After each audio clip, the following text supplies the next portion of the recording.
আসসালামু আলাইকুম এভরিওয়ান, সুমাইয়া আহমেদ চ্যানেলে আপনাদের সবাইকে স্বাগতম। তো আজকে লাস্ট ট্রিপটা ছিল দেশের বাসাতে। আসার পর কোনো ব্লগ আপলোড দেওয়া হয়নি, আজকে আপলোড দিলাম। তো এই ইফতারিগুলো কিন্তু আমাদের চাচাদের বাসা থেকে পাঠিয়েছিল। তো এখানে অনেক কিছু আয়োজন ছিল, অনেক রকম মিষ্টি কুমড়া চপ, তারপর বেগুনি, তারপর আলুর চপ, এখানে ছিল জিলাপি, সাথে কলা, ছোলা, তারপর খেজুর, তারপর বেগুনি, মিষ্টি কুমড়া চপ, মুড়ি, মানে সব কিছু মিলে অনেক আয়োজন ছিল। অনেক কিছু ইফতারিতে তারা দিয়েছিল।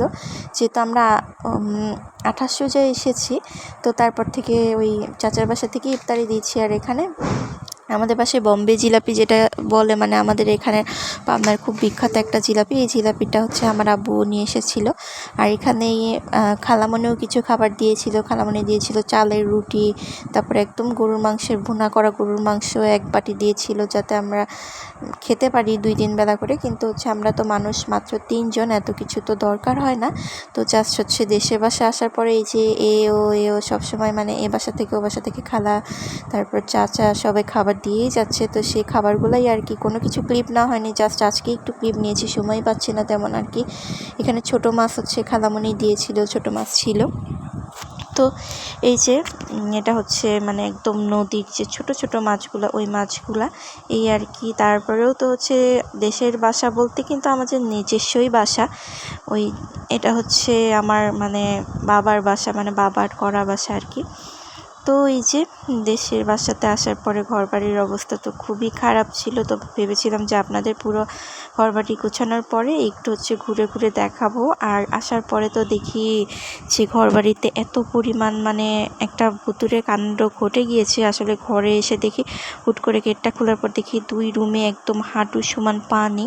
তো এত পানি কোথা থেকে আসলো? পরে সন্দেহ, মানে খুঁজে পাওয়া গেল যে একটা লাইন বন্ধ হয়ে গিয়েছিল 3rd ফ্লোরে। তো ওইখান থেকে পানিগুলো আসছে। তো তারপরে এগুলো অনেক কষ্ট করে পরিষ্কার করা হয়েছে। পরিষ্কার করে আর কি টুকটাক একটু, মানে কোনো মতো আপনাদের সাথে দেখানোর চেষ্টা করছি। এটা আমাদের ডাইনিং রুমটা, আর এর সাথে এটা ড্রয়িং রুম। ইনশাল্লাহ নেক্সট আরও দেখানোর চেষ্টা করব। এখানে এই ফ্রিজটা রিসেন্টের আগে আমরা কিনে রেখে গিয়েছি। আর এদিকে আরেকটা রুম, এদিকে রান্নাঘরের মতো একটা, আর এই পাশ দিয়ে ভেতর দিয়ে আরও একটা রুম, আর ওই পাশে বারান্দার মতো করা আছে। আর এর ভেতরে এই যে দরজা দেখলাম, এর ভেতরে আরও 2টো রুম আছে। মানে মোটামুটি 6-7টা রুমের মতো আমাদের আছে। ডাইনিং রুম আলাদা, আর বাথরুম আছে 4টা।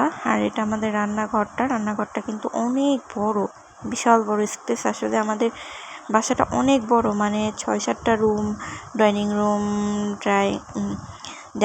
রুম, তারপর 4টা বাথরুম, আর বেডরুম 6টার মতো আছে। সব কিছু মিলাই আসলে এত কিছু দেখানো হয়নি, জাস্ট একটু পরিষ্কার করেছি টুকটাক, ওইটুকুই দেখানো হয়েছে। আস্তে আস্তে ইনশাল্লাহ নেক্সট প্রত্যেকটা রুম আস্তে আস্তে করে আপনাদের সাথে শেয়ার করবো। আর এই যে দরজা লাগানো, এর ভেতরে কিন্তু আরও 2টো রুম আছে। আর এখানে কিছু পেঁয়াজ কেটে নিচ্ছিলাম, কিছু কালকে যেহেতু ঈদের জন্য কিছু আয়োজন করছিলাম, রোস্ট। এখানে সুন্দর করে রোস্টের 2টা মুরগি একদম ধুয়ে কেটে বেছে নেওয়া হয়েছে, এগুলো এখন ভেজে রাখবো জাস্ট।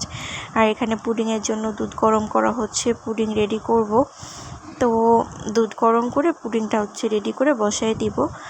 আর এই তো এখানে রোস্টগুলো খুব সুন্দর করে ভেজে নিয়েছি।